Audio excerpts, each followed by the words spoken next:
कहानी के शुरू में हम एक आदमी को देखते हैं जो एक गुफा में अपने डॉग के साथ था। वहाँ पर बड़े से संदूक में खजाना छुपाने आया था और साथ ही उसने इस जगह का नक्शा भी बनाया हुआ था ताकि बाद में भी वो यहाँ पर आ सके। जब वो यहाँ से जा रहा था तभी सारी गुफा हिलने लगती है। ऐसे लग रहा था जैसे कोई ज़लज़ला आ गया हो। बाहर जाने का रास्ता बंद हो गया था। उस आदमी का डॉग तो दूसरी तरफ चला गया था पर वो उधर ही गुफा में फंस गया था। वो अपने डॉग को एक संदूक और यहाँ का नक्शा देकर कहता है, जाओ जाकर थोड़ी दूर एक विच का घर है जो जादू करती है, उसको ये चीजें जाकर दे आना। वो डॉग ऐसा ही करता है पर वो बेचारा उधर ही फंस गया था। उस आदमी का डॉग जादूगरनी के घर तक पहुंच जाता है और उसको सारी चीजें दे देता है। इसके बाद कहानी में हम कुछ आगे का सीन देखते हैं जहाँ पर एक आदमी जिसका नाम एमिट था, जो उसी आदमी का पड़पोता था जो गुफा में दफन होकर मर गया था। वो बैठा अपने बच्चों और उनके दोस्तों को ये कहानी सुना रहा था कि कैसे उसके दादा ने इस गांव में खजाना छुपा कर रखा हुआ है। पर यहाँ पर हमें पता चलता है एमिट के बेटे का जो दोस्त था उसके अंकल से उसने कुछ पैसे लिए हुए थे। वो आदमी अब एमिट से उधर ही पैसे लेने आ गया था और साथ ही बहुत सारा इंटरेस्ट भी मांग रहा था। वो एमिट को नोटिस देता है कि 5 दिन के अंदर अंदर उसे उसके सारे पैसे लौटाने होंगे। अगर उसने ऐसा ना किया तो उसका घर और फार्म जब्त कर लिया जाएगा। वो आदमी सब कहकर चला जाता है। उसके जाने के बाद कुछ लोग एक गाड़ी में एमिट के दादा का कुछ सामान लेकर आते हैं जो मरते हुए वो एमिट के नाम कर गए थे। उसको एक बड़ा सा बॉक्स दिया जाता है जिसको एमिट देखकर बहुत खुश होता है। वो ये सोच रहा था कि शायद उसके अंदर बहुत सारे पैसे होंगे जो हमारे काम आएंगे और मैं अपना सारा कर्ज वापस कर दूंगा। लेकिन जब वो उस बॉक्स को खोलता है तो उसमें एक डॉग था जिसको टिम्बर कहकर बुलाया करते थे। वो उसको अपने बच्चों को देकर अपनी दोस्त के साथ शहर की तरफ काम के सिलसिले में चला जाता है ताकि वो कुछ पैसों का बंदोबस्त कर सके और अपनी बड़ी बेटी को ये जिम्मेदारी देता है कि तुमने सब बच्चों का ख्याल रखना है। एमिट का बेटा उसके दोस्त की बेटी के साथ उस बॉक्स को उठाकर अंदर लेकर आता है जिसमें टिम्बर था। उसको उस बॉक्स में से अपने डैड के दादा की तस्वीर और एक नक्शा मिलता है जिसको उसके दादा ने गुफा में छुपाया था। एमिट का बेटा बहुत खुश होता है और सोचता है कि खजाने वाली बात बिल्कुल सच है। अब वो उस खजाने को ढूंढने का फैसला करते हैं। तभी उसकी बड़ी बहन आती है और कहती है, मैं पार्टी में जा रही हूँ, तुम प्लीज घर पर रहना और घर से बाहर मत जाना। उसके जाने के बाद दोनों बच्चे अपनी जरूरत का कुछ सामान लेते हैं और साथ ही अपने डॉग को भी लेकर उस खजाने की तलाश में निकल जाते हैं। वो सबसे पहले उसी गुफा में जाते हैं जो हमने कहानी के शुरू में देखी थी। उधर ही उनको जमीन पर कुछ नजर आता है। जब ये वहाँ से मिट्टी हटाते हैं तो उधर उन्हें एक बॉक्स मिलता है। एमिट का बेटा उसके गले में जो चाबी थी जो उसके डैड ने दी थी, उससे वो छोटा बॉक्स खोलने की कोशिश करता है पर उस चाबी से वो बॉक्स नहीं खुल रहा था। तभी उसे अपने डैड के दादा का डॉग टिम्बर के गले में चाबी नजर आती है। इसीलिए वो उस चाबी को लेकर उस बॉक्स को खोलने की कोशिश करता है जिससे वो बॉक्स खुल जाता है। इसको उसके अंदर से एक लोहे का टुकड़ा और आगे जाने का नक्शा मिलता है जिसे देखकर दोनों बहुत खुश हो गए थे और आगे बढ़ने लगते हैं। मगर वो आदमी भी इनका पीछा कर रहा था जिसने एमिट को उधार पैसे दिए थे, क्योंकि उस वक्त जब एमिट के दादा इस खजाने को छुपाकर वापस आ रहे थे जो गुफा में ज़लज़ला आया था वो असल में इसी आदमी के दादा ने ब्लास्ट करवाया था, क्योंकि उस वक्त वो भी इस खजाने की तलाश में थे। एमिट के बेटे और उसकी दोस्त ने भी इन्हें देख लिया था, इसीलिए वो आदमी अपने कुछ साथियों को इनके पीछे लगा देता है। मगर वो तो यहाँ से भाग गए थे और नक्शे के मुताबिक आगे बढ़ रहे थे। आगे जाकर जब उनके डॉग उल्टा लेटते हैं तो उन्हें एक पहाड़ नजर आता है जिसको उल्टा लेटकर ही देखा जा सकता था। वो डॉग उनको भी देखने का कहते हैं।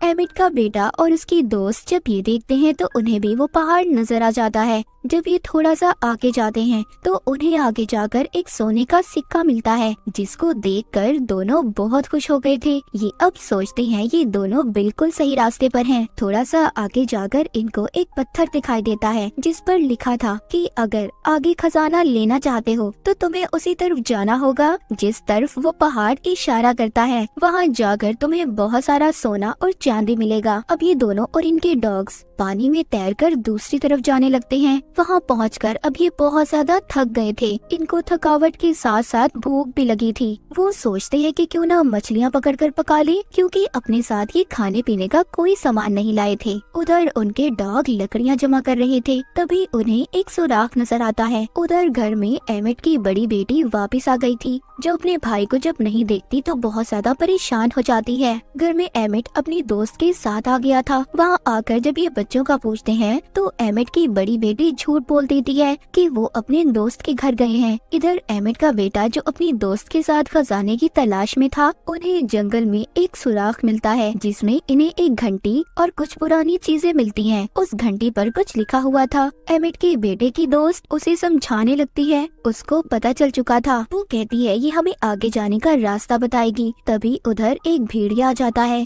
जिसको देखकर सब डर गए थे। एमिट का बेटा उस भेड़िए पर अपना बैग फेंकता है, जिससे वो भाग गया था। दूसरी तरफ वो आदमी जो बच्चों का पीछा खजाना हासिल करने के लिए कर रहा था, उनके पास भी वो भेड़िया आ जाता है, जिससे सभी डर गए थे और जाकर अपनी गाड़ी में बैठ जाते हैं। उस आदमी के पास एक ऐसी डिवाइस थी जिससे बिजली के झटके दिए जाते थे। वो जब उस बिजली के झटके देने वाली डिवाइस को भेड़िए पर इस्तेमाल करने वाला था, तभी गलती से वो जल जाती है और हड़बड़ाहट में बिजली के झटके इसी आदमी और इसके साथियों को लग जाते हैं। उधर एमिट को जब बच्चे नहीं मिलते तो परेशान होकर वो उन्हें ढूंढने निकल जाता है। उधर एमिट के बेटे की दोस्त के पास एक ट्रैकिंग डिवाइस थी, जिसकी मदद से एमिट बच्चों को ढूंढने निकल गया था। उधर बच्चे आगे बढ़ते हुए उसी जादूगरनी के घर पहुंच गए थे, जिसको बहुत सालों पहले एमिट के दादा के डॉग ने एक बॉक्स और कुछ सामान दिया था। वो जादूगरनी कोई आम जादूगरनियों की तरह नहीं थी, वो तो बल्कि एक अच्छी जादूगरनी थी। जो वो बच्चों को ऐसे थका हुआ देखती है तो अंदर आने का कहती है और एमिट के बेटे की दोस्त की चोट पर दवाई लगाती है और बताती है कि मैं यहाँ पर अपनी माँ के साथ रहती हूँ, जो भी बाहर गई हुई है।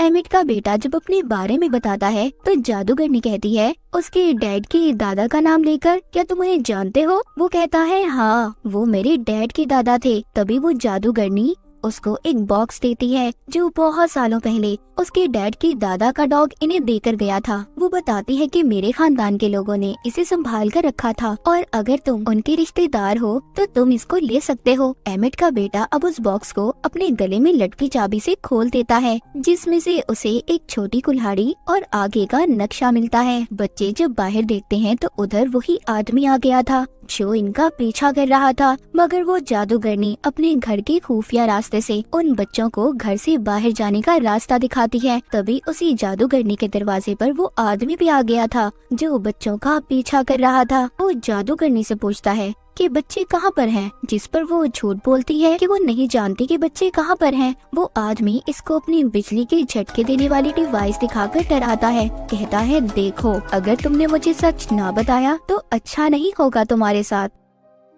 उधर बच्चे अपनी आखिरी मंजिल की तरफ पहुँच गए थे, पर वहाँ पर एक झरना था और आगे जाने का कोई रास्ता नहीं था। लेकिन अचानक ही उधर उनके डॉग को जमीन पर कुछ निशान दिखाई देते हैं जो शोर करके उनको अपनी तरफ बुलाते हैं। वहाँ निशान में एक छोटा लोहे का टुकड़ा, घंटी और छोटी कुल्हाड़ी रखने के निशान बने हुए थे। जो चीजें इनको अब तक मिल चुकी थी, उन चीजों को उधर लगाते ही पत्थरों के दरमियान एक रास्ता बन जाता है, जिसे देखकर वो बहुत खुश होते हैं। तभी उधर वही आदमी भी आ गया था जो इनका पीछा कर रहा था। वो कहता है शुक्रिया मेरे बच्चों, खजाने को ढूंढने के लिए। जब वो उस रास्ते पर जाने वाला था तभी उस गुफा से बहुत सारे चमगादड़ बाहर निकल आते हैं, जिससे सबका ध्यान भटक गया था। इस बात का फायदा उठाकर एमिट का बेटा उन सब चीजों को निकालकर अपनी दोस्त और डॉग्स के साथ अंदर चला जाता है, जिसके जाते ही रास्ता बंद हो गया था। वो अंदर आकर इधर उधर खजाना ढूंढने लगते हैं। ये वो ही गुफा थी जहाँ पर एमिट के दादा ने खजाना छुपाया था। ये सब ट्रॉली में सवार होकर आगे बढ़ने लगते हैं। बाहर वो आदमी जो खजाने का पीछा कर रहा था, वो बॉम्ब को ब्लास्ट करके रास्ता खोल लेता है। तभी बॉम्ब के फटने की आवाज एमिट भी सुनता है। वो भी उधर पहुँच चुका था। अंदर गुफा में एमिट के बेटे को वही संदूक मिल जाता है जो एमिट के दादा ने छुपाया था। वो जब उसको खोलते हैं तो उसमें सिर्फ हड्डियाँ थी। वो सोचते हैं इतनी मेहनत करने के बाद भी हमें सिर्फ ये पुरानी हड्डियाँ मिली, क्या फायदा हमारी इतनी मेहनत का। पर टिम्बर को उधर सोने की एक हड्डी मिलती है। जब वो थोड़ा सा आगे जाकर देखते हैं तो वहाँ पर बहुत सारा सोना था। उनको अपनी आंखों पर यकीन नहीं आ रहा था कि उन्होंने खजाने को ढूंढ लिया। लेकिन उधर वो आदमी जो खजाने की तलाश में था उधर आकर सबको पकड़ लेता है। उधर ही जादूगरनी का डॉग भी आ गया था जो उस आदमी पर हमला कर देता है। तभी सारे डॉग उसके बाकी साथियों पर भी हमला कर देते हैं। तभी एक आदमी का हाथ वहाँ पर लगे हुए बॉम्ब पर गलती से पड़ जाता है जिससे वो जलने लगते हैं। पूरी गुफा हिलने लगी थी। सब लोग जल्दी जल्दी बाहर आ जाते हैं। बाहर आते ही वो आदमी जो खजाने के पीछे था सबको खजाना मेरा है और बिजली के झटके देने वाली डिवाइस से भी डराता है। तभी एमिट के बेटे की डॉग्स उस पर हमला कर देते हैं। वो डिवाइस गलती से ऑन हो जाती है। उसके चलते ही उसे और उसके साथियों को झटके लगने लगते हैं जिस पर सब हंस रहे थे। लेकिन एमिट अभी भी परेशान था क्योंकि उस खजाने तक जाने का रास्ता बंद हो गया था। वो सोचता है अब तो उसे 5 दिन बाद अपना घर खाली करना ही पड़ेगा। पर तभी उधर टिम्बर सोने की हड्डी लेकर आता है। अब उनको कहीं पर भी जाने की जरूरत नहीं थी। एमिट सोचता है कि इसको बेचकर तो उन्हें बहुत सारे पैसे मिल सकते हैं जिससे उनका घर भी बच जाएगा। मूवी के आखिर में दिखाया जाता है कि एमिट के बेटे को एक जानवर के कंकाल में से एक और खजाने का नक्शा मिलता है जिसको देखकर ये बहुत खुश होते हैं और फैसला करते हैं कि इस खजाने को भी ये ढूंढेंगे। इसी हैप्पी एंडिंग के साथ ये मूवी